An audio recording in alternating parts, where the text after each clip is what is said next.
बारे मांझ महला पंजवा घर चौथा चेत गोविंद आराधिए होवे अर्द घना संत जना मिले पाइए रसना नाम बड़ा। नानक नाम चढ़दी कला तेरे पाने सरबत। अज का महीना चेत्र दा है। अज के इस शुभ दिहाड़े ते पंचम पातशाह साहब श्री गुरु अर्जन देव जी महाराज इस मनुखे ਜਾਂ मनुष्य परमात्मा की आराधना की बाबत समझाते हैं कि ਅਸੀਂ तमाम दुनिया के लोग अपनी अकल ते मदद नाल परमात्मा नूं पूजते हैं, सिमरते हैं ਅਤੇ ਉਸ ਦੀ पूजा करते हैं, सिर्फ इसलिए कि असी इस जामे विच सुख ਅਤੇ आनंद मान सकीए। सो इसलिए गुरु साहब सानूं ये समझाते हैं कि असी उस परमात्मा पासों दुनिया दीयां अनेकां अनियामतां मंगते हैं, अनेकां पदार्थ मंगते हैं जिन्हां दे नाल सानूं सुख मिलता है और असी उस सुख दे लई दिन पे रात अरदासां रजोइयां बेनतियां प्रार्थनावां करते हैं। वो सुख जिहड़ा है साडे लई कदे कदे दुख बन बैठता है। इसे करके जद तक साडे हिरदे विच पूर्ण परमात्मा दा वास नहीं हो जाता उन्ना चਿਰ तक दुख भी सानू दुख नज़र आवेगा अते सुख सानू सुख नज़र आवेगा। दुख अते सुख दे विचों उठण दे लई एक आनंद अवस्था है, तसल्ली दी अवस्था है, खुशी दी अवस्था है, शांति दी अवस्था है, प्यार वाली अवस्था है। वो है अपने मालक, अपने मुर्शद, अपने परमात्मा ते पूरा यकीन, पूरा विश्वास अते उसदी मौज अते रजा। जो लोग इस तरह बन बैठते हैं उन्हों दे अंग संग सदा ही परमात्मा वसदा है अते हर वक्त हर मुसीबत ते उन्हां दी मदद करता है। यही गुरु साहब सानू समझाते ने कि ये जो कणा मतलब कि बहुत अधिक ज़्यादा जिन्हें असीं वधेरे भी आखते हैं कि इन्ने क औकड़ां अते मुसीबतां असी लोग सहंदे हाँ बगैर किसी कारणों, बगैर किसी वजह तो, बगैर किसी सबब तो ਜਿਹੜੀਆਂ कि साडी आत्मा नूं भोगणियां पैंदियां ने। साडे तन दा दुख जिसां कि कोई बीमारी जां कोई मुसीबत सरीरक राहीं आ जाती है उहदे नाल आत्मा दा कोई संबंध नहीं, पर आत्मा दा दुख सारे शरीर नाल संबंध रखता है। जिस तरह मिसाल दे के असीं कई बार समझाते हाँ, अगर एक मनुख दे सिर विच सੱਟ लग जाए तो उसकी सिर्फ सिर विच दर्द होंदी है, ना कि पैरों दीयां उंगलों उत्ते। अगर एक पैर दे विच कंडा वज जाए, सूई चुभ जाए, किल चुभ जाए तो वो दर्द सिर तक पहुँच जाती है। इसी तरह ही हर ऋषि मुनि पीरां ते पैगंबरां अते अवतारां दे चरनां उत्ते साडा कदे कदे दिल करदा है झुकण वास्ते, जां कई बार असीं इन्ने अतावले हो जाने हाँ कि असीं उनके चरणों नूं हथ लाइए, अपने मस्तक उन्हां दे चरनां ते रखीए। सिर्फ वो चरण जिहड़े रवानी नूरानी अते नूर भरे हैं। चरण कमल बस रिद अंतर अमृत हर रस चाखे। वो चरनां दा चरनामत अते अमृत जिहड़ा साडे 10वें दवारे विच बसदा है उसनूं हासिल करने वास्ते गुरु साहब ने जुक्ति बयान की है। अज इस महीने ते चेतर दा महीना है। चेते भी करना, पाप याद करना, ध्याना, सिमरना, उसनूं हिरदे विच वसाना, ये जुक्ति का जो बयान आई है जां रूप है वो साहब सानूं समझाते हैं। सो इसलिए असी सारे लोग परमात्मा तो दूर तो नहीं, परमात्मा तो असी पुल जरूर बैठे हैं। परमात्मा नूं असी वसार दिता है, किन्हां दे विच उलझ के झूठियां नासवान ते बेबुनियादां पदार्थां नूं अपने पास रखण लई। ਜਿਨ੍ਹਾਂ ਦਾ ਤਲੁਕਾਤ ਸਾਡੇ ਰਵਾਨੀ ਮੰਡਲਾਂ ਨਾਲ ਕੋਈ ਨਹੀਂ ਹੈ, ਬਲਕਿ ਜੱਗੀ ਦੁੱਖਾਂ ਦਾ ਢਾਂਚਾ ਹੈ। ਕਿਸੇ ਵੇਲੇ ਵੀ ਤੁਸੀਂ ਕੋਈ ਵੀ ਪਦਾਰਥ ਵੱਲ ਹੱਥ ਰੱਖ ਕੇ ਤੱਕ ਕੇ ਗੌਰ ਨਾਲ ਵੇਖ ਲਵੋ।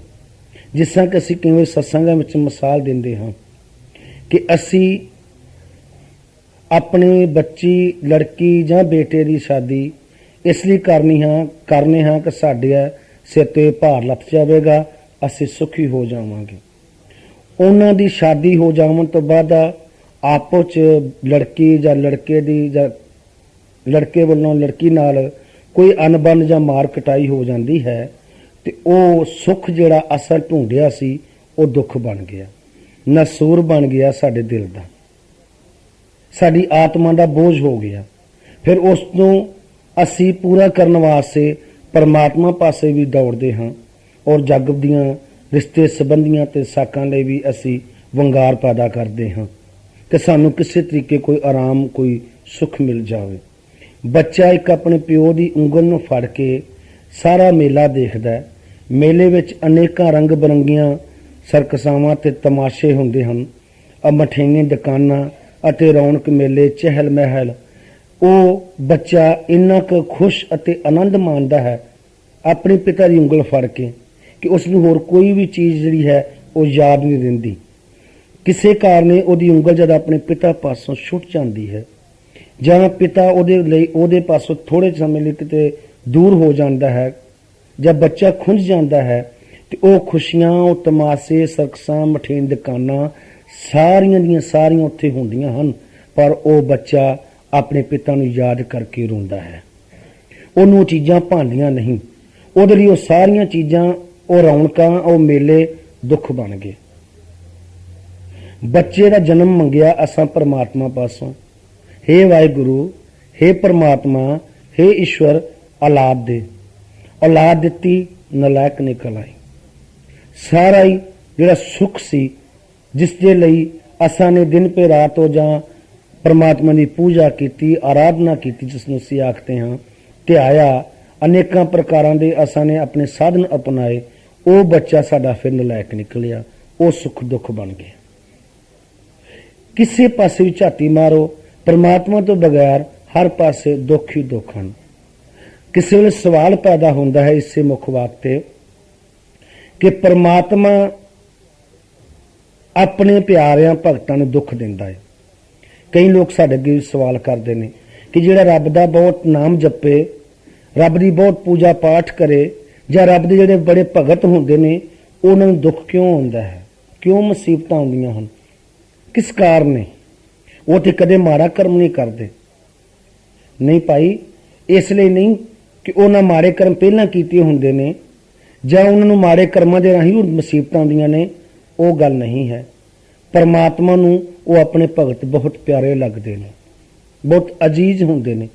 ਤੁਸੀਂ ਆਪਣੇ ਬੱਚੇ ਨੂੰ ਝਿੜਕਦੇ ਹੋ ਨਲਾਇਕਪਨ ਤੋਂ, ਉਹਦੀਆਂ ਹਰਕਤਾਂ, ਉਹਦੀਆਂ ਸ਼ਰਾਰਤਾਂ ਤੋਂ, ਤੇ ਰੱਬ ਜਿਹੜਾ ਹੈ ਉਹ ਆਪਣੇ ਪਿਆਰੇ ਨੂੰ, ਆਪਣੇ ਭਗਤ ਨੂੰ ਦੁੱਖ ਦੇ ਕੇ ਮਜ਼ਬੂਤ ਅਤੇ ਪੱਕਾ ਕਰਦਾ ਹੈ।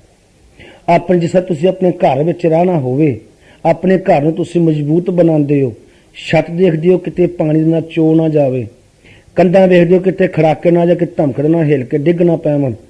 ਇਸ ਤਰ੍ਹਾਂ ਹੀ ਰੱਬ ਆਪਣੇ ਭਗਤਾਂ ਨੂੰ ਇਹ ਛੋਟੀਆਂ ਛੋਟੀਆਂ ਔਕੜਾਂ ਮੁਸੀਬਤਾਂ ਦੇ ਕੇ ਉਹਦਾ ਘਰ, ਉਹਦਾ ਸਿਰ ਪੱਕਾ ਕਰਦਾ ਹੈ, ਕਿਉਂਕਿ ਇਹ ਜੋ ਸਿਰ ਹੈ ਇਹ ਉਸ ਦੀ ਅਮਾਨਤ ਹੈ, ਇਹ ਉਸ ਦੀ ਤਾਜ ਦੀ ਇੱਕ ਰੌਣਕ ਹੈ।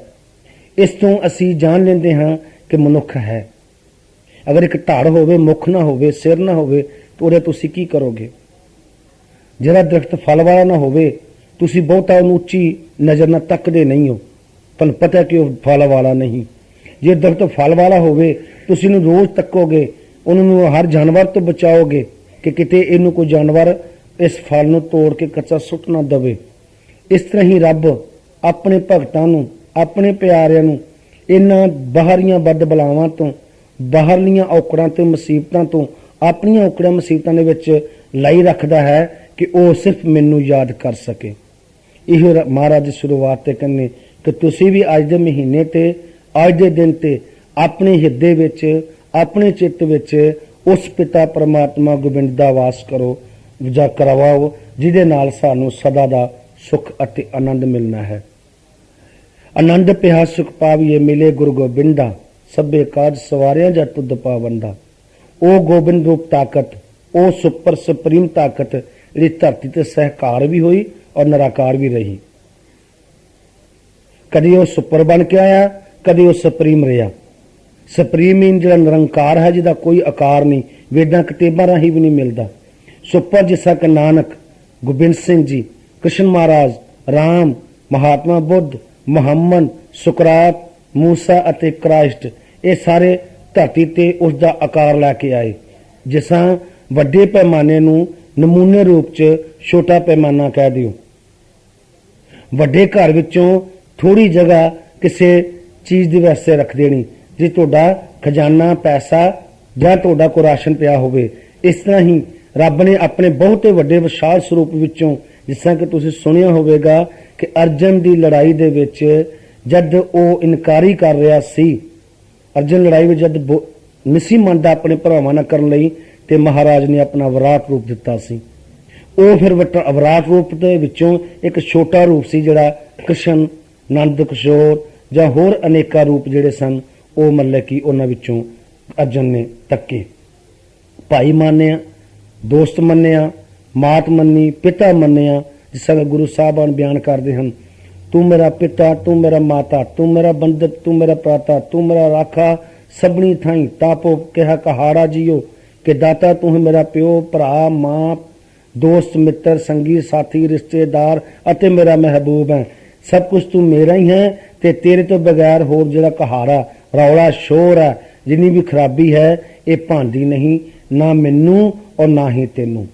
इसलिए हमेशा ही धरती ते नबियां, पकंबरां अते औलियां ते पीरां ने सानू सारिआं नू उस परमात्मा दी नाल जुड़न दे लई जिहड़ा सौखा आसान तरीका सी, ओह बयान कीता है। ओह है जिन प्रेम कियो तिन ही प्रभ पायो। प्यार तो बगैर परमात्मा की करीबी नहीं है। जिन पाया प्रभ अपना, आए तिसे गणा, एक खिन तिस बिन जीवना, बिरथा जन्म जना। गुरु साहब जी फिर समझाते ने गणा मीन जिन्हें जंगल बहुत घना है, संगना जिस तिल जिन्ना भी रूप ना रह जाए समान लई। गणा एक ठौड़े नूं भी आखदे जिहड़ा लोहा कुट के कई चीज़ां तैयार करता है, उन्होंने भी गणा बहुत वड्डी एक चोट, जिन्हें चोट मार के तुसीं सीधियां कर देना है। इसलिए साहब सानूं समझाते हैं कि जिस दे हिरदे विच उस परमात्मा का संघना अते बहुता प्यार हो गया, जां उहदे हिरदे च उहदी याद वस गई, तो फिर उन्होंने कोई मुसीबत, कोई औकड़ भी जिहड़ी है ना, वो भा नहीं सकती। लागे ना तत्ती वाओ, उन तत्ती हवा नहीं लगेगी। नानक जो नीवा चले, जो नीवा चले। नीवा किसा ये नहीं कि तुम सिर नीवे कर लो, छोटे रह जाओ, नहीं। नीवा है तुहाडे मन की वकारां की खोज भुख। मत उची, मन नीवा। ये मन जिहड़ा झूठियां चीज़ां पावन लई, नासवां चीज़ां इकट्ठियां करन दे लई भरा भरा दा कतल कर रहा है, एक दूजे नूं मार रहा है, वो मन उसनूं घने संघने सुख देवन दे लई सानू किसी कामल पूर्ण मुर्शद की जरूरत है, और सानू उसकी तलाश करनी चाहिए है। जल थल मैयल पूरिया, रवया विच बना,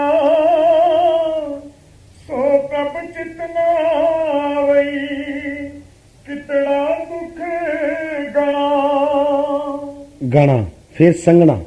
वणा मीन ताकत वाला, शक्तिवान, पहलवान, जोर वाला, जिन्हों किसी की किते भी कोई कमजोरी नहीं दिखाई, ਉਹਦੇ रूप च महाराज बयान करते हैं कि वह जल थल मैयल धरती आकाश अते पताल दे विच भरपूर होने के बावजूद भी, वसन के बावजूद भी, फिर भी वह शक्ति वाला है, शक्तिवान है, ताकतवार है, बहुत ही जोर वाला है। सब तो उसका जोर चलता है, सारी कायनात ते उसका हुक्म चलता है, सारी कायनात का वह वाली बन बैठा है और वाली है। जे तुसी उसकी तलाश करना चाहते हो तो अपने अंदर जाओ, बाहर नहीं। वो तुहाडे अंदर है। ना खुदा मसीते, ना खुदा कान काबे, ना खुदा कुरान किताबे, ना खुदा नमाजे, ना मैं खुदा तिर डिठिया, ना खुदा पंडित चाके, बुल्ले शाह जद मिलिया मुसलिम मिट गए सब ते गांधे। बुल्ले शाह ने कि जब तुहानू कामल मिल गया, जिसने तुसी अपने परमात्मा नूं मिलना है, तो फिर वो परमात्मा कित्थे है? इस दुनिया विच है, बाहर किते नहीं। गुरु अमरदास जी महाराज बड़े सोहने सचज्जे ढंग दे नाल थोड़े लफ्ज़ां सानूं ये समझा दिंदे ने कि रब तुहाडा तुहाडे नाल है। तुसी जिहड़े मर्जी, जिथे मर्जी, जिस हालत विच, जिस वक्त, जिस टाइम भी तुसी पहुंचो, वो तुहाडे तो पहला उत्थे तुहाडे कोल मौजूद है, तुहाडे तो दूर नहीं। तुसी अनेकां ही कर्म कांड करो, मगर रब दा मिलना तुहाडे नाल कोई जरूरत नहीं, कोई जरूरी नहीं है। क्यों? कि उन्होंने इन्हां चीज़ां दे नाल कोई तांग खिच नहीं। ओदी तांग है तुहाडे सच्चे प्यार दी, भगतां संतां ते उहदे बनाई हुई खलकत दे सत्कार दी। ओदी बनाई हुई दुनिया दा सत्कार करो। जातां पातां मजहबां कौमां दे झगड़ियां विच उठ के सारिआं नाल इक्को जिहा प्यार करो, फिर रब नाल प्यार है। जे तुसी अपने अपने रब बना के ते अपने अपने सत्कारां विच जुटे रहे, तो फिर ओहदा सत्कार तो ना हो सके। फिर तुसी अपना ना चाहते हो, रब दा नहीं। बिन हर सिमरन सुख ना पाए, आन रंग फीके सब माहे। बिना परमात्मा तो कोई सुख नहीं। तो दुनिया की जितनियां भी आना ने, इज्जत ने, मर्यादा ने, जिन्नियां भी तुहाडी शान है, वो सारी फिक्की है परमात्मा तो बगैर। सो इसलिए सानू की करना चाहिए है, वो ये कि अपने हिरदे विच रब नूं याद करना चाहिए। बड़े छोटे सोहने कई ढंगां दे नाल असीं समझाया है कि तुसी जिहड़े बाहरी भुल भुलाइयां विच फसे बैठे हो, ਉਹਦੇ ਵਿੱਚੋਂ निकल के ते उसकी खलकत नाल प्यार करो। जिस तरह 16 तरीक नूं भी किया, 7 दसंबर ते भी किया कि मेरा दाता आखदा जे तुसी मेरे ते यकीन कर लवो ते मेरे भेजे हुए दासां दे नाल तुहानूं प्यार हो जाएगा। जे तुसीं मेरे ते यकीन नहीं करदे ते मेरे कोलों और मेरे दासां कोलों तुसी कोई भी फायदा अते सुख नहीं उठा सकोगे। मेरा मिलना मेरे दासां ते भगत जनां दा है, ना कि मंदिरां मसीतां ते गुरुद्वारियां दा। मेरा वास तुहाडे हिरदे विच है, ना कि बाहरी किसी धर्म ग्रंथ अंदर है। उत्थे मेरी महिमा, मेरी यश है, मेरी उपमा है, मेरी वडियाई है। मगर मेरा मिलना जिहड़ा है वो साधुआं दी संगत है। जे तुसीं साधुआं संगत विच जांदे हो ते उहदे जीवन तुहानूं प्यार आ जाएगा। देख लो, गुरु नानक साहब दा एक छोटा जिहा मिसाल दा रूप है कि पिता ने 20 रुपये दिते कि पुत्र जाके व्यापार करो। गुरु नानक साहब ने वो 20 रुपया की रोटी साधुओं ने खवाती क्योंकि वो भुखे सन। ये आम मिसाल तुसीं सुनते हो। वो भुखे काहदे सन? रोटी दे नहीं, अपने रब नाल मिलन दे। वो कौन सन? वो रब दे भी भगत सन ते रब आप धरती ते आया सी, जिन्होंने असीं अज गुरु नानक साहब दे नाम नाल याद करते हैं।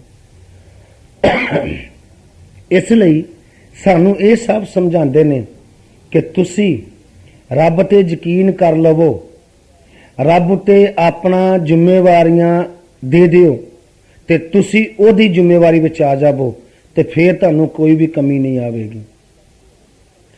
ते असीं लोग की करते हैं, ना रब ते यकीन करते हैं, ना अपनी जिम्मेवारियां छड्डदे हैं। रब नूं उदों ध्याना जदों मुसीबत ने घेरा घट लैना। रब नूं उदों याद करना जदों किसी दा कोई सहारा नहीं रहना। तो जदों समझो कोई सहारा आ गया, उदों कहना कि रब नूं ठहर के टाइम कढ के फिर वेखांगे। ये साडी बाहरी बनत है। असीं ये नहीं आख रहे तुसीं सब कुछ छड्ड छड्डा के कारोबार, धीआं पुत्तर, कारोबार रब नूं सिमरो ना। ना ही छड्डने पैंदे ने, ना इहदी लोड़ है, ना छड्ड के अजे तक कोई पा सकिया ही है। तुसीं इहदे विच रवो, घर चलाओ, गृहस्थ चलाओ, घर बार बाल बच्चों नूं पढ़ाओ, पालो, सब कुछ करो, मगर रब नूं ना भुल्लो, उसनूं ना वसारो। जे उहनूं भुल गए तो फिर असीं रह जरूर रहे हैं, ਧਰਤੀ ਤੇ ਭੁੱਲ ਕੇ, ਮगर ਸਾਡੀ ਹਾਲਤ ਜਾਨਵਰਾਂ ਨਾਲ ਵੀ ਮਾੜੀ ਹੈ। ਰੱਬ ਤੈਨੂੰ ਦੁੱਖਾਂ 'ਚ ਕੱਢਣ ਵਾਸਤੇ ਨਹੀਂ ਆਇਆ, ਨਾ ਦੁੱਖਾਂ 'ਚੋਂ ਕੱਢਦਾ ਹੀ ਹੈ। ਰੱਬ ਤੈਨੂੰ ਸੁੱਖ ਦੇਣ ਵਾਸਤੇ ਨਹੀਂ ਹੁੰਦਾ, ਨਾ ਉਹ ਸੁੱਖ ਦਿੰਦਾ ਹੀ ਹੈ। ਤੁਹਾਨੂੰ ਰੱਬ ਆਪਣਾ ਨਾਮ ਯਾਦ ਕਰਾਉਣ ਵਾਸਤੇ ਹੁੰਦਾ ਹੈ, ਜਿਹੜਾ ਤੁਸੀਂ ਗਰਭ ਦੇ ਵਿੱਚ ਉਹਦੇ ਨਾਲ ਕੀਤਾ ਸੀ। ਉਹ ਹੈ ਸਾਡਾ ਧਰਮ ਦਾ ਰਿਸ਼ਤਾ। ਜਿਸ ਤਰ੍ਹਾਂ ਕਿ ਅਸੀਂ ਕਈ ਲੋਕ ਧਰਮ ਦੇ ਵਿੱਚ ਬਹੁਤ ਫਸਾਦ ਕਰਦੇ ਨੇ। ਸਾਡਾ ਧਰਮ ਉੱਚਾ, ਤੁਹਾਡਾ ਧਰਮ ਕਮਜ਼ੋਰ ਹੈ, ਅਸੀਂ ਧਰਮ ਵਾਲੇ ਹਾਂ, ਤੁਸੀਂ ਧਰਮ ਵਾਲੇ ਨਹੀਂ। ਉਹਨਾਂ ਨੂੰ ਅਸਲ 'ਚ ਇਹ ਵੀ ਨਹੀਂ ਪਤਾ ਕਿ ਧਰਮ ਅਸਲ ਕਹਿੰਦੇ ਕਿਹਨੂੰ ਨੇ। ਜੇ ਛੋਟੇ ਰੂਪ 'ਚ ਆ ਜਾਓ, ਧਰਮ ਦਾ ਮਤਲਬ ਕਿਸੇ ਚੀਜ਼ ਨੂੰ ਅਪਣਾਉਣਾ, ਕਿਸੇ ਨੂੰ ਮੰਨਣਾ। ਜਿਸ ਤਰ੍ਹਾਂ ਤੁਸੀਂ ਇੱਕ ਔਰਤ ਤੇ ਇੱਕ ਮਰਦ ਦਾ ਰਿਸ਼ਤਾ ਮੰਨਦੇ ਹੋ, ਪਤਨੀ ਦੇ ਵਿਆਹ ਦੇ ਮੁਤਾਬਕ ਉਹਨੂੰ ਆਖਣਾ ਅੱਜ ਤੋਂ ਤੁਸੀਂ ਪਤੀ ਪਤਨੀ ਦੋਵੇਂ ਧਰਮ ਦੇ ਹੋ। ਜਦ ਇਹ ਪਤਨੀ ਮੇਰੀ ਧਰਮ ਦੀ ਹੈ, ਤੁਸੀਂ ਕਦੀ ਆਖਿਆ ਕਿ ਪਤਨੀ ਮੇਰੀ ਸੱਕੀ ਹੈ, ਮੇਰੇ ਖੂਨ ਵਿੱਚੋਂ ਹੈ? ਕਦੇ ਨਹੀਂ ਆਖੋਗੇ। ਧਰਮ ਦੀ ਆਖੋਗੇ, ਕਿਉਂਕਿ ਤੁਸੀਂ ਉਹਨੂੰ ਅਪਣਾਇਆ। ਸੱਕੇ ਤੁਸੀਂ ਕਿਹਨੂੰ ਆਖੋਗੇ? ਜਿਹਨੇ ਤੁਹਾਡਾ ਬਲੱਡ ਦਾ ਰਿਲੇਸ਼ਨ ਹੋਵੇਗਾ, ਬਲੱਡ ਦਾ ਤੁਹਾਡੇ ਨਾਲ ਉਹਦਾ ਸੰਬੰਧ ਹੋਵੇਗਾ। ਜਿਸ ਤਰ੍ਹਾਂ ਮਾਂ ਪਿਓ ਤੇ ਵਿੱਚੋਂ ਪੁੱਤਰ ਅਤੇ ਧੀਆਂ, ਭੈਣ ਤੇ ਭਰਾ ਬਣ ਜਾਂਦੇ ਨੇ। ਇਹ ਹੈ ਸਾਡਾ ਸੱਕਾ ਖੂਨ ਦਾ ਰਿਸ਼ਤਾ। ਜਿਹੜਾ ਧਰਮ ਦਾ ਰਿਸ਼ਤਾ ਹੈ ਉਹ ਪਤਨੀ ਦਾ ਹੈ। ਧਰਮ ਦੀ ਭੈਣ, ਧਰਮ ਦਾ ਭਰਾ, ਧਰਮ ਦਾ ਪਿਓ, ਧਰਮ ਦੀ ਮਾਂ, ਧਰਮ ਦੀ ਪਤਨੀ, ਉਹ ਹੈ ਮੰਨਣਾ ਅਪਣਾਉਣਾ। ਇਸ ਤਰ੍ਹਾਂ ਕੋਈ ਵੀ ਧਰਮ ਮੰਨਣ ਤੇ ਅਪਣਾਉਣ ਦੇ ਵਿੱਚ ਹੈ, ਨਾ ਕਿ ਉਹ ਕਿਸੇ ਹੋਰ ਬਾਹਰੀ ਬਣਾਵਟ ਵਿੱਚ ਹੈ। ਜੇ ਕੋਈ ਬਾਹਰੀ ਬੰਤਰੋ ਧਰਮ ਦੀ ਕੋਈ ਹੈ, ਉਹ ਕੋਈ ਨਹੀਂ ਹੈ। ਦੂਸਰੇ ਰੂਪ 'ਚ ਧਰਮ ਨੂੰ ਆਖਦੇ ਆ ਵਾਅਦਾ ਕਰਨਾ। ਕਿਹੜਾ ਵਾਅਦਾ? ਜਿਹੜਾ ਤੁਸੀਂ ਆਪਣੇ ਰੱਬ ਨਾਲ ਕੀਤਾ।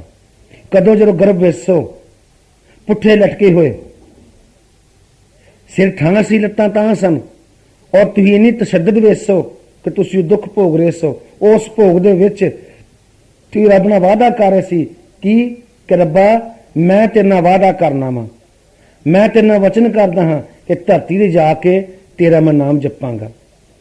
ਉਹ ਵਾਅਦਾ ਕੀਤਾ। ਉਹ ਹੈ ਸਾਡਾ ਧਰਮ, ਜਿਹਨੂੰ ਕਿ ਅਸੀਂ ਦੂਜੇ ਰੂਪ ਵਿੱਚ ਦੂਜੇ ਢੰਗ ਨਾਲ ਸਮਝਾਉਂਦੇ ਹਾਂ ਕਿ ਰਗ ਕੋਲੋਂ ਰੀਤ ਸਦਾ ਚਲੇ ਆਏ, ਪ੍ਰਾਣ ਜਾਏ ਪਰ ਵਚਨ ਨਾ ਜਾਈ। ਇਹ ਹੈ ਧਰਮ। ਦਸ਼ਰਥ ਨੇ ਵਰ ਦਿੱਤਾ, ਵਚਨ ਦਿੱਤਾ ਆਪਣੇ ਮੂੰਹ ਦਾ ਕਿ ਕਈ ਨੂੰ ਕਿ 2 ਵਚਨ ਤੈਨੂੰ ਮੈਂ ਦਿੱਤੇ ਹਨ, ਜਦੋਂ ਮਰਜ਼ੀ ਮੰਗ ਲਿਓ। ਉਹਨੇ ਆਪਣੇ ਵਚਨ ਮੰਗੇ, ਰਾਜਾ ਦਸ਼ਰਥ ਨੇ ਆਪਣਾ ਧਰਮ ਨਿਭਾਤਾ ਔਰ ਆਪਣੇ ਪੁੱਤਰ ਨੂੰ ਬਨਵਾਸ ਤੇ ਇੱਕ ਦੂਜੇ ਨੂੰ ਰਾਜ ਦੇ ਦਿੱਤਾ। ਇਹ ਹੈ ਧਰਮ। ਗੁਰੂ ਤੇਗ ਬਹਾਦਰ ਸਾਹਿਬ ਵੀ ਬਿਆਨ ਕਰ ਰਹੇ ਹਨ, ਕਸ਼ਮੀਰ ਤੋਂ ਆਏ ਫਰਿਆਦੀ ਜਿਹੜੇ ਸਵਾਲੀ ਸਨ, ਉਹਨਾਂ ਦੀ ਫਰਿਆਦ ਸੁਣ ਕੇ ਆਪਣੇ ਸਿਰ ਦੀ ਭੇਂਟਾ ਦਿੱਲੀ 'ਚ ਆ ਕੇ ਦੇਤੀ ਤੇ ਮੁਖ ਨੇ ਫਰਮਾਇਆ, ਬਾਹਾਂ ਜਿਨ੍ਹਾਂ ਦੀਆਂ ਪਕੜੀਏ ਸਿਰ ਦੀਜੀਏ, ਸੰਗ ਨਾ ਛੋੜੀਏ। ਗੁਰੂ ਤੇਗ ਬਹਾਦਰ ਬੋਲਿਆ, ਸਿਰ ਦੀਜੋ ਧਰਮ ਨਾ ਛੋੜੀਏ। ਉਹ ਹੈ ਸਾਡਾ ਧਰਮ। ਅੱਜ ਜਿਹੜੇ ਧਰਮਾਂ ਰਾਹੀਂ, ਜਿਸ ਰਿਲੀਜੀਅਸ ਮੈਟਰ ਰਾਹੀਂ ਅਸੀਂ ਆਪੋ ਚ ਨੂੰ ਖੂਨ ਦੇ ਪਿਆਸੇ ਬਣਾ ਕੇ ਹਿੰਦੂ ਸਿੱਖ ਦੀ ਲੜਾਈ ਵਿੱਚ ਉਲਝ ਬੈਠੇ ਹਾਂ, ਮੰਦਰਾਂ ਗੁਰਦੁਆਰੇ ਦੀ ਦੀਵਾਰਾਂ ਮਾਰ ਬੈਠੇ ਹਾਂ, ਉਹਨਾਂ ਲੋਕਾਂ ਲੀਡਰਾਂ ਪਿੱਛੇ ਸਾਡੇ ਨਾਲ ਨਹੀਂ ਲੱਗਣਾ ਚਾਹੀਦਾ ਹੈ, ਨਾ ਸਾਨੂੰ ਤਵੱਜੋ ਦੇਣੀ ਚਾਹੀਦੀ ਹੈ। ਸਾਡਾ ਇੱਕੋ ਧਰਮ ਹੈ, ਉਹ ਹੈ ਸਾਡਾ ਪਰਮਾਤਮਾ ਦੇ ਨਾਲ ਵਾਅਦਾ ਕਿ ਅਸਾਂ ਇੱਥੇ ਆਏ ਹਾਂ ਪਰਮਾਤਮਾ ਕੋਲ ਜਾਣਾ। ਉਹਦੇ ਘਰ ਵਿੱਚ ਨਾਂਗਾ ਨੇ।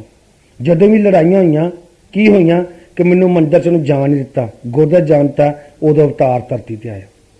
ਜਿਸ ਤਰ੍ਹਾਂ ਕਿ ਛੋਟੀ ਜਿਹੀ ਗੱਲ ਹੈ ਕਿ ਮੰਦਰ ਪੂਜਾ ਹੋ ਰਹੀ ਹੈ, ਨਾਮਦੇਵ ਜੀ ਉੱਥੇ ਚਲੇ ਗਏ ਨੇ, ਉੱਥੋਂ ਦੇ ਜਿਹੜੇ ਪੁਜਾਰੀ ਸਨ ਉਹ ਤਲ ਖੜਕਾ ਰਹੇ ਨੇ, ਢੋਲਕੀਆਂ ਵਜਾ ਰਹੇ ਨੇ, ਤੇ ਨਾਮਦੇਵ ਆਪਣੀ ਪੈਰਾਂ ਦੀ ਖੜਾਵਾਂ ਲਾ ਕੇ ਉਹ ਵਜਾ ਰਹੇ ਨੇ, ਤੇ ਮੁਖਤੋਂ ਕੀ ਆਖਦੇ ਨੇ, ਮੇਰਾ ਕੀ ਗਰੀਬ ਦਾ ਜਾਣਾ, ਧੱਕੇ ਲੱਗਣੇ ਤੇਰੇ ਨਾਮ ਨੂੰ।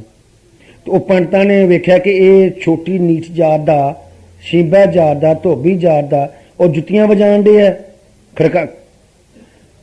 ਖੜਾਵਾਂ ਜਿਹੜੀਆਂ ਖੜਕਾਣ ਦੇ ਆ, ਤੇ ਉਹਨਾਂ ਨੂੰ ਧੱਕੇ ਮਾਰ ਕੇ ਬਾਹਰ ਕੱਢੇ। ਤੇ ਕਹਿੰਦੇ ਜਿਸ ਪਾਸੇ ਨਾਮਦੇਵ ਗਿਆ ਉਸੇ ਪਾਸੇ ਮੰਦਰ ਹੁੰਦਾ ਗਿਆ। ਰੰਕਾ ਤੇ ਬੰਕਾ ਦੋਵੇਂ ਭਰਾ ਸਨ, ਰੰਕਾ ਬੰਕਾ ਦੋਵੇਂ ਭਰਾ ਸਨ। ਉਹਨਾਂ ਦੀ ਮਹਿਮਾ ਸੁਣੀ ਨਾਮਦੇਵ ਨੇ। ਇੱਕ ਗੁਰਮੁਖ ਆਇਆ, ਉਹ ਆ ਕੇ ਆਖਣ ਲੱਗੇ ਮੇਰੇ ਭਰਾ ਭਗਵਾਨ ਕਿੱਥੇ ਰਹਿੰਦੇ ਨੇ? ਆਖਣ ਲੱਗੇ ਰੰਕੇ ਤੇ ਬੰਕੇ ਦੇ ਘਰ ਵਿੱਚ। ਆਖਣ ਲੱਗੇ ਅੱਛਾ। ਉਹਦੇ ਮਨ ਦਾ ਖਿਆਲ ਸੀ ਕਿ ਰੰਕੇ ਬੰਕੇ ਜਿਹੜਾ ਘਰ ਆ ਬੜਾ ਸ਼ਾਨਸ਼ਾਹੀ ਘਰ ਆ, ਬੜਾ ਅਮੀਰ ਹੀ ਘਰ ਹੋਗਾ, ਬੜੇ ਵੱਡੇ ਮਹਾਲ ਹੋਣਗੇ, ਬੜੇ ਨੌਕਰ ਚਾਕਰ ਹੋਣਗੇ। ਨਾਮਦੇਵ ਦੀ ਭਾਵਨਾ ਸੀ। ਕਿਨੇ ਜਦੋਂ ਰੰਕਾ ਬੰਕੇ ਦੇ ਘਰ ਲੱਭਣ ਵਾਸਤੇ ਗਿਆ ਤੇ ਟੁੱਟੀ ਝੌਂਪੜੀ, ਬਿਲਕੁਲ ਬਾਹਰਲਾ ਬੂਹਾ ਵੀ ਨਹੀਂ, ਤੇ ਉਹ ਨਾਮਦੇਵ ਵੇਖ ਕੇ ਘਰ ਤਾਂ ਆਖਣ ਲੱਗਾ ਇਹ ਘਰ ਨਹੀਂ ਹੋ ਸਕਦਾ, ਇੱਥੇ ਭਗਵਾਨ ਰਹਿੰਦਾ, इस घर च कृष्ण रहिंदे ने। जदों इन्नी गल सुनी तो एक लड़की वेखी, वो बाहर हल्दी नूं रगड़ रही है। लड़की ने पूछा कि मैं रंके बंके दे घर आया। आखन लगे अच्छा, कहंदे कित्थे ने? कहंदे वो तो बाहर लकड़ा लैन गए ने। कहंदे तू की करदी आ? कहंदे मैं हल्दी को रगड़ दई आ। एक काहदे लई? कहंदी एक नामा भगत हैगा है, तो भगवान कृष्ण नूं याद कीता ते भगवान ने मंदिर मूंढा ला के हटाया सी, और मूँह कीता ते मूंढे ते दाग पै गए ने, निशान पै गए ने, तो ਉਹਦੇ ਉੱਤੇ मलम लानी है। वो आखन लगे तेनों पता है कि मतलब कि नामे का? कहने लगे हाँ। कहने कृष्ण साढ़े घर ही रहिंदा, कई सानूं गल दस दिंदा वा कि बाहर आ होया तो आ कीता गया। कहंदे अच्छा। बड़ा हैरान राह जा खलो गया ते मन चित ख्याल कि ना पाया किस्सा है। ते कृष्ण महाराज देखते पे कि लुके वेखण डे नामदेव, वो एक झाड़ी वाले लुकिया सी तो वेख रहा सी, ते कृष्ण महाराज ने हीरे जवाहरा दियां 2 गुत्थियां भर के सुट दित्तियां। रंका बंका लकड़ा चुकी आ रहे ने, वो हीरे जवाहर की नज़र पै गई। दोवें भरावां ने उत्ते मिट्टी पा के गांह तुर पे। उत्थे नाम दे अगे जा खलो गया, कहना कि मैं समझ गया तुहें रब किस्सा पाया है। रब तुहाडे घर क्यों रहिंदा है? कि आ माया भी तुहां नहीं पाई, ये माया तुहां ठकरा दित्ती ते रब तां तुहाडे घर रहिंदा है। ते इहनूं तुसीं हुण पा लैंदे रब खुंझ जांदा। यह महाराज ने कहा है कि रब ने सारा जाल जिहड़ा है वो माया दा है। ये धीआं पुत्तर हीरे जवाहरात भी सानूं लगदे हन, ये साडे खजाने की भी पूंजी जमा खाते रखते हैं। ये जिन्ना कुछ भी है वो बनत तो बाहर है, ये साडी अपनी बनत है। तो असीं ये नहीं आखदे कि इस बनत नूं तुसीं छड्ड के ते रब रब करो, ये भी तुहाडी मूर्खता ते कमजोरी होवेगी। जे तुसीं घर बार छड्ड के बाल बच्चे छड्ड के तुसीं संतां साधुआं कोल जां मंदिरां गोरे टल्लियां खड़काई जाओ, ये भी तुहाडी कमजोरी है। तुहाडी जिहड़ी असल है वो तुसीं अपने घर च भी रहो, रब तुहानूं मिलेगा। पर ਉਹਦੇ ਨਾਲ ਇੱਕ ਸਿਰਫ ਇੱਕੋ ਸ਼ਰਤ ਹੈ ਕਿ ਤੁਸੀਂ ਕਿਸੇ ਕਾਮਲ ਮੁਰਸ਼ਦ ਦੇ ਕੋਲੋਂ ਨਾਮ ਲੈ ਚੁੱਕੇ ਹੋਵੋ, ਫਿਰ ਤੁਸੀਂ ਕਿਤੇ ਵੀ ਨਾ ਭਟਕੋ। ਤੇ ਅਸੀਂ ਇਹ ਨਹੀਂ ਆਖਦੇ ਤੁਸੀਂ ਮੰਦਿਰਾਂ 'ਚ ਨਾ ਜਾਓ, ਗੁਰਦੁਆਰੇ 'ਚ ਨਾ ਜਾਓ, ਜਿੱਥੇ ਤੁਹਾਡਾ ਦਿਲ ਕਰਦਾ ਹੈ ਖੁਸ਼ੀ ਨਾਲ ਜਾਓ, ਮੰਦਿਰ ਵਿੱਚ ਬੈਠੋ, ਗੁਰਦੁਆਰੇ ਬੈਠੋ, ਪਾਠ ਕਰੋ, ਸੇਵਾ ਕਰੋ, ਪੂਜਾ ਕਰੋ, ਹੋਰ ਜੋ ਤੁਹਾਡੇ ਕੋਲ ਸਰਦਾ ਪੁੱਜਦਾ ਆਪਣੇ ਤਨ ਮਨ ਧਨ ਦਾ ਉਹ ਵੀ ਭੇਂਟ ਕਰੋ। मगर जदों को कामल मिल जाए फिर नाम लैके फिर अपने रब की अंदरों तलाश करो। सब कुछ घर मा है बाहर ना ही, बाहर टोले सो परम पलाही। जिन रावया सो कबू तिन्ना भाग मना, हर दर्शन को मन लोचदा नानक प्यास मना। गुरु साहब जी आखिर तो फिर समझाते हैं कि देखो कि हे परमात्मा मेरा मन लोचदा है तेरे दीदार, तेरे दर्शन करन, तेरे रूप तकन, तो तू कोई रूप लैके आया। साखी ने यह वर्णन किया जाता है, महाराज एक अपने दशमेश पिता सर्वलोक ग्रंथ में लिखते हैं कि मेरे पिता ने जो इबादत की जिन्हें असीं भगती बंदगी आखने आ, तुसीं भी साखी दे सुनते हो कि महाराज ने बाबे बकाले पंजाब विखे 26 साल 9 महीने 13 दिन भगती की सी। फिर मक्खन शाह लबाना ने महाराज की उपमा जिहड़ी है वो अपने खिलारी मक्खन शाह लबाने ने गुरु लादो रे लादो दी होका दिता, आवाज दी, गुरु मिले। 13 दिन बाद गुरु साहबान पिंड वल्ले जा पहुंचे। वो दशमेश साहब आखते ने कि मेरे रब मेरे पिता दी 26 साल का 9 महीनों का जो तप सी वो अपने वास्ते नहीं और मेरे वास्ते सी। 6वीं पातशाह जो कहने कि जो 6वीं पातशाह लड़ रहे सन करतारपुर दे विच ते गुरु तेग बहादुर साहब उन्होंने अपने पिछे कमर ते बन्ने सन। तो रानी झांसी की फोटो वेख दो, पिछे लड़का बनिया हुंदा है ते महाराज ने पिछे अपने घोड़ी ते बिठाया ते उस वक्त उन्होंने लत्त उत्ते अपने छवि वजी जिन्होंने जख्म असी हथियार आखते हाँ। तो शाम के वेले जंग बंद होने तो बाद जो अपने तंबू च आए तो उस वक्त 6वीं पातशाह गोबिंद जी आखते ने तेग साहब अपने गुरु तेग बहादुर नूं कि बेटा मलम लाओ, जख्म है। आखन लगे पिता ये जख्म ते मलम ना मिट जाएगा, जेड़े मेरे बाकी जख्म ना होने ने उन्होंने कौन मिटाएगा। वो आखन लगे जे फिर वो मटाने ने तो जा जाके तप कर। कहने कि उत्थों फिर महाराज का बोल सुन के उन्हें अपनी बंदगी जी सी वो बाबे बकाले ला ली और बिल्कुल अलोप हो गए कि इन्हें पता ही नहीं कितने चले गए ने। दिल्ली में सरी छड़ के ते अपना हरकृष्ण जी मारन आख्या सी बाबा बुक्कल विच कि वो मेरी बुक्कल वो बुक्कल ते उठो बाबा बकाला ना रखा गया। बुक्कल हुंदा है ये शरीर, बुक्कल है तुसीं अपनी चीज छिपा लई। इस माइयां पुराने जमाने च बुक्कलां मार के पैसे रख ले चीज़ां लैनी, तुसीं बुक्कल मारो ठंड लगन डई है। इस तरह बुक्कल ते गुरु गोबिंद सिंह जी आखदे ने पिता ने रब कोलों अमंग कीती, पिता रब कोलों अमंग कीती कि जे मिलना ही ते मेरे घर शरीर लैके आ। कहे तां गुरु गोबिंद सिंह जी शरीर लैके धरती ते आए, अकाल रूप दा शरीर लैके धरती ते आए, सामने बह के ओसा नहीं ते रब दा सामने आना ये नसीबां अते भागां दा मनना है। यह महाराज ने कहा कि बड़े भाग वड्डे होवन, भाग होवा गुरु संत मलाया, प्रभ अविनाशी कर मैं पाया, सेव करा चसन विछड़े जन नानक दास तुम्हारा छिया। कि हे दाता मेरे भाग उच्चे हैं, मैनू तुसी मिले हो। पार ब्रह्म जिसकीनी दिया, बाया पकड़ लोगों का लिया, टूटे बंधन साध संग पाया, कौ नानक गुरु रोग मटाया। गुरु कृपा की रोग मिट गए, बंदगी भगती ते खुश होके संत मिले।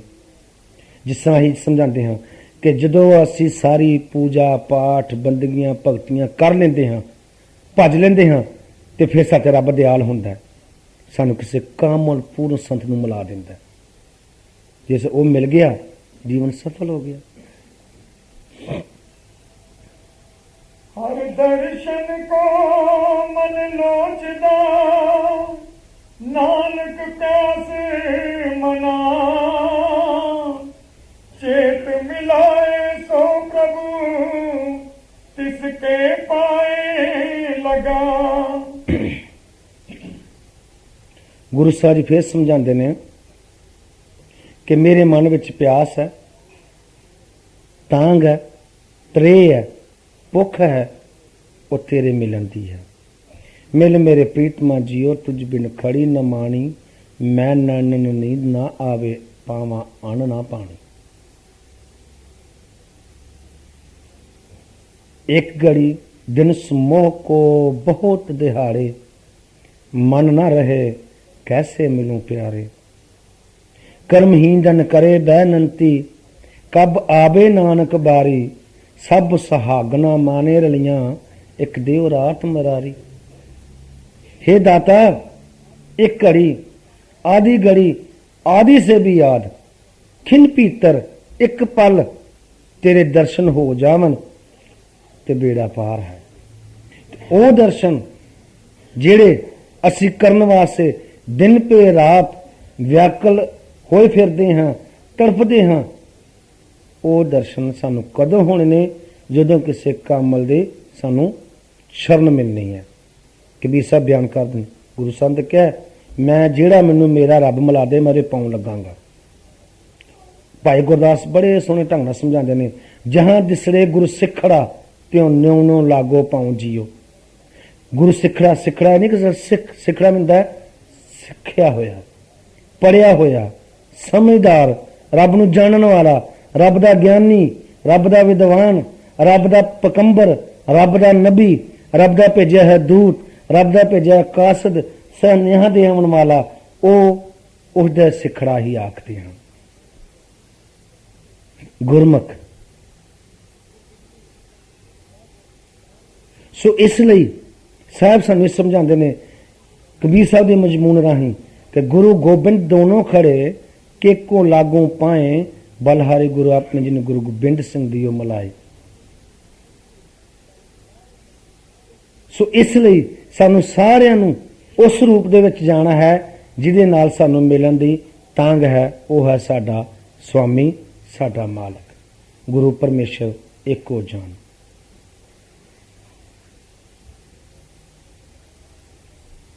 कोट मदे कोई संत दिखाया, नानक तिनके संग तराया। जे होवे भाग ਤਾਂ ਦਰਸ਼ਨ ਪਾਈਏ ਆਪ ਤਰੇ ਸਭ ਕੁਟੁੰਬ ਤਰਾਈਏ। ਗੁਰੂ ਸਾਹਿਬ ਜੀ ਦੇਖੋ ਕਿੰਨੇ ਪਿਆਰ ਨਾਲ ਸਾਨੂੰ ਸਮਝਾਉਂਦੇ ਨੇ, ਜਿਸ ਤਰ੍ਹਾਂ ਇੱਕ ਮਲਾਹ ਨਈਆ ਦੇ ਵਿੱਚ, ਬੇੜੀ ਦੇ ਵਿੱਚ ਸਾਨੂੰ ਪਾਰ ਲੈ ਜਾਂਦਾ ਹੈ। ਵੱਖ-ਵੱਖ ਨਸਲਾਂ ਦੇ ਲੋਕ ਤੇ ਵੱਖ-ਵੱਖ ਚੀਜ਼ਾਂ ਹੁੰਦੀਆਂ ਹਨ ਉਹਦੇ ਵਿੱਚ। ਵੱਖ-ਵੱਖ ਨਸਲਾਂ ਦੇ ਲੋਕ ਉਹ ਕਿਸੇ ਤੋਂ ਕਿਤੋਂ ਇੱਕੋ ਜਹਾਜ਼ 'ਚ ਬਿਠਾ ਕੇ ਇੱਕੋ ਬੇੜੀ 'ਚੋਂ ਪਾਰ ਲੈ ਜਾਂਦਾ ਹੈ। ਇਸੇ ਤਰ੍ਹਾਂ ਹੀ ਕਹਿੰਦੇ ਕਿ ਜੇ ਰੱਬ ਦਾ ਦਰਸ਼ਨ ਹੋ ਜਾਵੇ ਤੇ ਆਪ ਵੀ ਤਰੋ ਔਰ ਆਪਣੇ ਕੁਟੁੰਬ ਨੂੰ ਵੀ ਤਾਰੋ। ਕੁਟੁੰਬ ਇਹ ਨਹੀਂ ਕਿ ਧੀਆਂ ਪੁੱਤਰ ਬਾਲ ਬੱਚੇ, ਕੁਟੁੰਬ ਤੁਹਾਡੇ ਸੱਜਣ ਮਿੱਤਰ ਅੰਗੀ ਸੰਗੀ ਰਿਸ਼ਤੇਦਾਰ ਮਿਲਣ ਗਿਲਣ ਵਾਲੇ ਵੀ, ਜਿਹੜਾ ਵੀ ਦਰਸ਼ਨ ਕੀਤਾ ਹੋਏ ਤਰ ਗਿਆ ਉਹਨੂੰ ਕੁਟੁੰਬ ਅਸੀਂ ਆਖਦੇ ਹਾਂ। ਪਰਿਵਾਰ ਫੈਮਿਲੀ ਇਹ ਤੁਹਾਡੀ ਆਪਣੀ ਹੈ, ਮੀਆਂ ਬੀਬੀ ਦੀ, ਬੱਚੇ ਧੀਆਂ ਦੀ ਅਤੇ ਮਾਂ ਅਤੇ ਪਿਓ ਦੀ, ਇਹ ਤੁਹਾਡਾ ਪਰਿਵਾਰ ਹੈ। ਕੁਟੁੰਬ ਜਿਸ ਕਈ ਅਨੇਕਾਂ ਸੰਗੀ ਅਣਡਿੱਠੇ ਲੋਕ ਵੀ ਆ ਜਾਂਦੇ ਨੇ, ਉਹ ਕੁਟੁੰਬ ਹੈ। ਉਹ ਕਬੀਲਾ ਹੈ, ਉਸ ਨੂੰ ਕਬੀਲਾ ਕੁਟੁੰਬ ਆਖਿਆ ਜਾਂਦਾ ਹੈ। ਸੋ ਇਸ ਦੇ ਲਈ ਸਾਨੂੰ ਸਾਹਿਬਾਨ ਦੇ ਜੋ ਸਿੱਖਿਆ ਹੈ ਉਹ ਸਾਡੇ ਆਤਮਿਕ ਸਿੱਖਿਆ ਹੈ, ਅਧਿਆਤਮਿਕ ਸਿੱਖਿਆ ਹੈ, ਨਾ ਕਿ ਸਾਡੀ ਬਾਹਰਲੀ ਕੋਈ ਹੋਰ ਬਣਤ ਹੈ।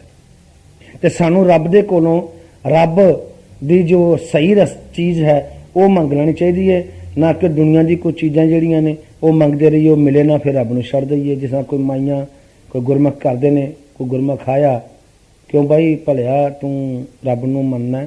ਕਹਿੰਦਾ ਜੀ ਮੈਂ ਪਹਿਲਾਂ ਬੜਾ ਮੰਨਦਾ ਸੀ, ਹੁਣ ਮੇਰਾ ਵਿਸ਼ਵਾਸ ਟੁੱਟ ਗਿਆ, ਹੁਣ ਮੈਂ ਮੰਨਦਾ। ਕਿਉਂ? ਮੈਂ ਜੀ ਇੰਨਾ ਮੰਨਿਆ, ਮੇਰਾ ਕੀ ਹੋਇਆ? ਮੈਂ ਤਾਂ ਦੁੱਖ ਹੀ ਦੁੱਖ ਆਏ ਨੇ। ਮਾਈ ਨੂੰ ਪੁੱਛਿਆ ਕਿਉਂ ਮਾਈ ਤੂੰ ਪ੍ਰਮਾਤਮਾ ਨੂੰ ਪੂਜਦੀ ਮੰਨਦੀ ਆ? ਕਹਿੰਦੀ ਮੰਨਦੀ ਤੇ ਹਾਂ ਵਾ ਪਰ ਨਾ ਠੀਕ ਨਹੀਂ। ਕਿਉਂ? ਕਹਿੰਦੀ ਮੈਂ 4 ਦਿਨ ਨੰਗੀ ਪੈਰੀ ਮੰਦਰ ਜਾਂਦੀ ਰਹੀ ਹਾਂ, ਮੇਰਾ ਬਣਿਆ ਕੱਖ ਨਹੀਂ ਹੈ। ਬੜੇ ਮੈਂ ਵਰਤ ਰੱਖੇ, ਬੜੇ ਮੈਂ ਪੂਜਾ ਕੀਤੀ, ਬੜੇ ਪਾਠ ਕੀਤੇ, ਬੜੇ ਅਰਦਾਸਾਂ ਕੀਤੀਆਂ, ਬੜੀਆਂ ਪਰੇ ਕੀਤੀਆਂ, ਉਹ ਗੱਲ ਹੀ ਨਹੀਂ ਮੇਰੀ ਬਣਦੀ। ਭਾਈ ਤੁਹਾਡੀ ਪਰੇ ਤੁਹਾਡੀ ਅਰਦਾਸ ਜਿਹੜੀ ਉਹ ਤਾਂ ਪਲ ਪਲ ਵਿੱਚ ਹੁੰਦੀ ਹੈ, ਮਿੰਟ ਮਿੰਟ ਵਿੱਚ ਹੁੰਦੀ ਹੈ। ਤੁਸੀਂ ਦੇਖੋ ਛੋਟੇ ਸੁਣੋ, ਕੀ ਤੁਹਾਡਾ ਖਿਆਲ ਹੈ ਕਿ ਰੱਬ ਦੇ ਕੋਲ ਕੋਈ ਕੰਪਿਊਟਰ ਨਹੀਂ?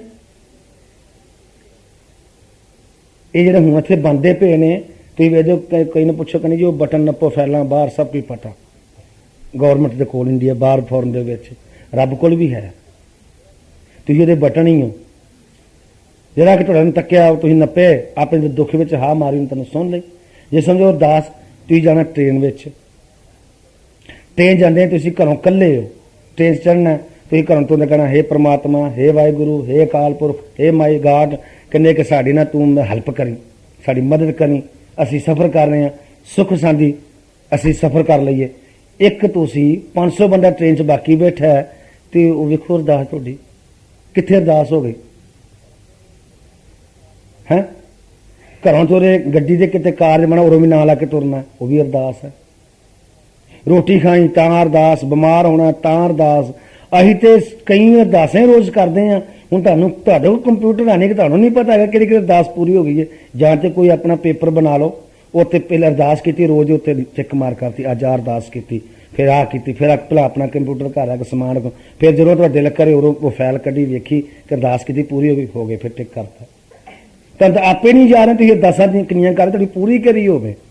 ਬਿਨ ਬੋਲਿਆਂ ਸਭ ਕੁਝ ਜਾਣਦਾ, ਕਿਸੇ ਦੇ ਕੀਚੇ ਅਰਦਾਸ ਠੀਕ ਨੇ। ਰੱਬ ਸਾਡੀ ਗੱਲ ਨਹੀਂ ਸੁਣਦਾ, ਸਾਡੀ ਅਰਦਾਸ ਨਹੀਂ ਸੁਣੀ, ਸਾਡੀ ਬੇਨਤੀ ਨਹੀਂ ਸੁਣੀ, ਸਾਡੇ ਦੁੱਖ ਨਹੀਂ ਕੱਟੇ ਕੀ ਜਾਵਣ। ਤੁਸੀਂ ਇੱਕ ਅਰਦਾਸ ਟਿਕੇ ਤੇ ਰਵੋ, ਇੱਕ ਸਾਈਂ ਲੱਭ ਲਓ, ਇੱਕ ਮੁਰਸ਼ਿਦ ਲੱਭ ਲਓ, ਫਿਰ ਤੁਸੀਂ ਇੱਕੋ ਅਰਦਾਸ ਕਰੋ ਕਿ ਦੇਖ ਅਸੀਂ ਤੈਨੂੰ ਧਿਆਉਣਾ ਹੀ, ਆਹਾਂ ਤੇਰੇ ਨਾਲ ਲਾ ਲਈ ਹੈ ਕੀ ਪ੍ਰੀਤ ਵਾਲੀ ਗੰਢ, ਤੇ ਆਹਾਂ ਲਾ ਲਈ, ਆਹਾਂ ਤੈਨੂੰ ਧਿਆਣਾ ਹੀ, ਤੂੰ ਦੇਂਗਾ ਠੀਕ, ਨਾ ਦੇਂਗਾ ਤਾਂ ਵੀ ਤੇਰਾ ਦਿੱਤਾ ਖਾਣਾ। ਜਿਹੜਾ ਹਮਾਰਾ ਕਹਿੰਦੇ ਤਨ ਦਨ ਤੇਰਾ ਤੂੰ ਪ੍ਰਭ ਮੇਰਾ, ਹਮਰੇ ਵਸ ਕੁਛ ਨਹੀਂ, ਜੂਜੂ ਰੱਖੇ ਤੀ ਤੂੰ ਰਹਿਣਾ ਤੇਰਾ ਦੀਆ ਖਾਏ, ਕਹਿੰਦਾ ਤੇਰਾ ਹੀ ਖਾਣਾ, ਗੱਲ ਮੁੱਕ ਜਾਂਦੀ ਹੈ।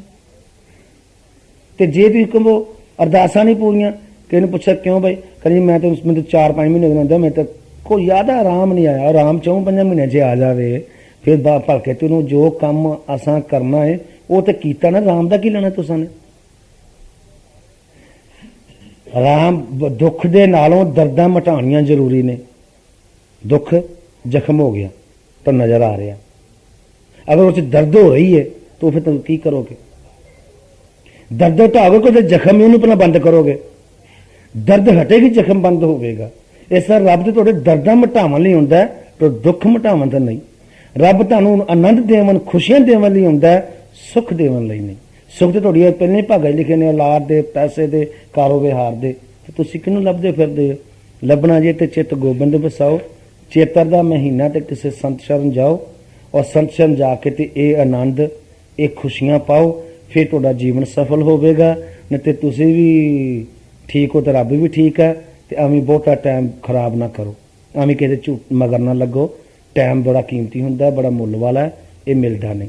ਤੇ ਤੁਸੀਂ ਐਵੇਂ ਕਿਸੇ ਸੰਤ ਮਗਰ ਲੱਗ ਕੇ ਟਾਈਮ ਖਰਾਬ ਕਰ ਲਿਆ ਤਾਂ 2-3 ਘੰਟੇ ਤੁਸੀਂ ਕਿਤੇ ਹੋਰ ਕਿਤੇ ਜਾਓਗੇ ਕੰਮ ਕਰਨ, ਜਾਂ ਕਿਤੇ ਦੋਸਤ ਮਿਲੋਗੇ, ਕਿਤੇ ਦੋਸਤ ਕੋਲ ਜਾਓਗੇ, ਤੁਹਾਨੂੰ ਕੋਈ ਸ਼ਰਾਬ ਮੀਟ ਮਿਲ ਜਾਏਗਾ, ਕੰਮ ਤੇ ਜਾ ਕੇ 2 ਪਾਉਂਡ ਕਮਾ ਲਓਗੇ। ਰੱਬ ਨੇ ਤੁਹਾਨੂੰ ਕੀ ਦੇਣਾ? ਉਹ ਤਾਂ ਖੋਲ੍ਹਾ ਨਹੀਂ ਤੁਹਾਡੇ ਕੋਲ। ਸੋਚ ਸਮਝ ਕੇ ਚੱਲੋ।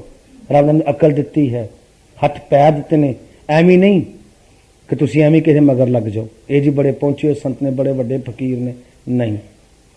ਰੱਬ ਨੇ ਤੁਹਾਨੂੰ ਬੁੱਧ ਦਿੱਤੀ ਹੈ। ਦੋਨ ਦਾ ਕੁੱਜਾ ਲੈਣਾ ਹੋਵੇ ਉਹ ਵੀ ਖੜਕਾ ਕੇ ਵੇਖੀਦਾ, ਕੱਪੜਾ ਲੈਣਾ ਹੋਵੇ ਉਹ ਵੀ ਪਰਖ ਕੇ ਹੈ। ਖਾਣ ਵਾਲੀ ਚੀਜ਼ ਵੀ ਤੁਸੀਂ ਪੜ੍ਹ ਕੇ ਲੈਂਦੇ ਹੋ ਕਿ ਇਹਦੇ ਵਿੱਚ ਕਿਹੜੀ ਕਿਹੜੀ ਚੀਜ਼ ਹੈਗੀ, ਇਹ 'ਚ ਮੀਟ ਤੇ ਨਹੀਂ, ਜਾਂ ਇਹ 'ਚ ਕਿਹੜਾ ਹੋਰ ਵੈਜੀਟੇਬਲ ਕਿਹੜੀ ਕਿਹੜੀ ਹੈ, ਜਾਂ 'ਚ ਤਾਕਤ ਦੀ ਕਿਹੜੀ ਚੀਜ਼ ਹੈ। ਇਸ ਲਈ ਤੇ ਤੁਸੀਂ ਰੱਬ ਦੇ ਮਗਰ ਐਵੇਂ ਲੱਗੀ ਜਾਂਦੇ ਹੋ, ਲੋਕਾਂ ਨਾਲ ਐਵੇਂ ਦਿਮਾਗ ਖਰਾਬ ਕਰੀ ਜਾਂਦੇ, ਆਪਣਾ ਟਾਈਮ ਖਰਾਬ ਕਰੀ ਜਾਂਦੇ ਹੋ। ਐਵੇਂ ਨਾ ਲੱਗੋ ਕਿਸੇ ਦੇ ਮਗਰ। ਇਹ ਜਿਹੜੇ ਰਸਤੇ ਨੇ ਬੜੇ ਔਖੇ ਨੇ, ਮੁਸ਼ਕਲਾਂ ਵਾਲੇ ਨੇ। ਤੇ ਜੇ ਲੱਗਣਾ ਤੇ ਕਿਸੇ ਕੰਮ ਦੇ ਮਗਰ ਲੱਗੋ ਜਿਹੜਾ ਪਾਰ ਵੀ ਕਰ ਸਕੇ। ਨਹੀਂ ਤੇ ਜੇ ਰਾਮ ਜੀ ਆਏ ਸਨ, ਕ੍ਰਿਸ਼ਨ ਗਏ ਸਨ, ਗੁਰੂ ਨਾਨਕ ਸਾਹਿਬ ਜੀ ਆਣਗੇ, ਗੋਬਿੰਦ ਸਿੰਘ ਚਲੇ ਗਏ ਨੇ, ਹੁਣ ਆਉਣਾ ਕਿਸੇ ਨੇ। ਇਹ ਕਹਾਣੀਆਂ ਤੁਸੀਂ ਰੋਜ਼ ਹੀ ਸੁਣਦੇ ਹੋ। ਜੇ ਅਸੀਂ ਵੀ ਤੁਹਾਨੂੰ 4 ਸੁਣਾ ਦਿੰਦੇ ਤਾਂ ਉਹਦਾ ਕੋਈ ਫਾਇਦਾ ਨਹੀਂ ਹੈ। ਗੁਰਬਾਣੀ ਜਿਹੜੀ ਹੈ ਸਭ ਦੇ ਵਾਸਤੇ ਸਾਂਝੀ ਹੈ। ਇਨ ਪੜ੍ਹਤੀ ਮੈਂ ਅੱਗੋਂ ਅਨੁਵਾਦ ਕਰਤਾ, ਸਲਾਰਥ ਕਰਤੇ, ਅਰਥ ਕਰਤਾ। ਉਹ ਕੋਈ ਬਹੁਤ ਵੱਡੀ ਅਕਲ ਵਾਲੀ ਗੱਲ ਨਹੀਂ, ਉਹ ਤੁਹਾਨੂੰ ਵੀ ਹੁੰਦੀ ਹੈ। ਵਾਹਿਗੁਰੂ ਤੁਸੀਂ ਵੀ ਜਾਣਦੇ ਹੋ, ਮੈਂ ਵੀ ਜਾਣਦਾ ਹਾਂ, ਇਹ ਵੀ ਜਾਣਦਾ ਹੈ। ਰਾਮ ਤੁਸੀਂ ਵੀ ਜਾਣਦੇ, ਮੈਂ ਵੀ ਜਾਣਦਾ। ਰਾਮ ਨੂੰ ਉਲਟ ਕਰ ਦਿਓ ਮਰਾ ਬਣ ਜਾਏਗਾ, ਤੇ ਸਿੱਧਾ ਕਰ ਲਿਓ ਰਾਮ ਬਣ ਜਾਏਗਾ। ਉਹਨੂੰ ਭਾਵੇਂ ਮਰਨਾ ਪੈਣਾ, ਫਿਰ ਮਰ ਕੇ ਫਿਰ ਤੁਸੀਂ ਜਿੰਦੇ ਹੋਣਾ। ਸੋ ਇਹ ਚੀਜ਼ ਹੈ ਕਿ ਐਵੇਂ ਤੁਸੀਂ ਨਾ ਇੱਕ ਚੱਕਰਾਂ 'ਚ ਪਿਆ ਕਰਿਆ ਕਰੋ। ਜੇ ਰੱਬ ਦੇ ਮਗਰ ਲੱਗਣਾ ਫਿਰ ਪੱਕੇ ਹਿਰਦੇ ਨਾਲ ਲੱਗੋ, ਪਰ ਲੱਗੋ ਕਿਸੇ ਨਾਲ ਜਿਹੜਾ ਆਪ ਪਹੁੰਚਿਆ। ਜਿਹਨੇ ਆਪ ਨਹੀਂ ਦਿੱਲੀ ਕਲਕੱਤਾ ਘੁੰਮ ਕੇ ਵੇਖਿਆ, ਉਹ ਤੁਹਾਨੂੰ ਕੀ ਕਮਾਵੇਗਾ। ਜਿਹੜਾ ਆਪ ਅਜੇ ਤੱਕ ਰੱਬ ਨਾਲ ਜੁੜ ਕੇ ਭਰਮਾਂ ਵਹਿਮਾਂ 'ਚ ਨਹੀਂ ਨਿਕਲ ਸਕਿਆ, ਉਹ ਤੁਹਾਨੂੰ ਕੀ ਕੱਢੇਗਾ। ਜਿਹੜਾ ਆਪ ਇਸ ਵਿੱਚ ਉਲਝ ਗਿਆ, ਉਹਦਾ ਕੋਈ ਫਾਇਦਾ ਨਹੀਂ। ਰੱਬ ਵਿੱਚ ਮਖਲੂਕ ਹੈ, ਦੁਨੀਆ ਦੇ ਵਿੱਚ ਹੈ, ਜੰਤਰ ਵਿੱਚ ਹੈ। ਨਾਨਕ ਨਾਮ ਚੜ੍ਹਦੀ ਕਲਾ, ਤੇਰੇ ਭਾਣੇ ਸਰਬੱਤ ਦਾ ਭਲਾ।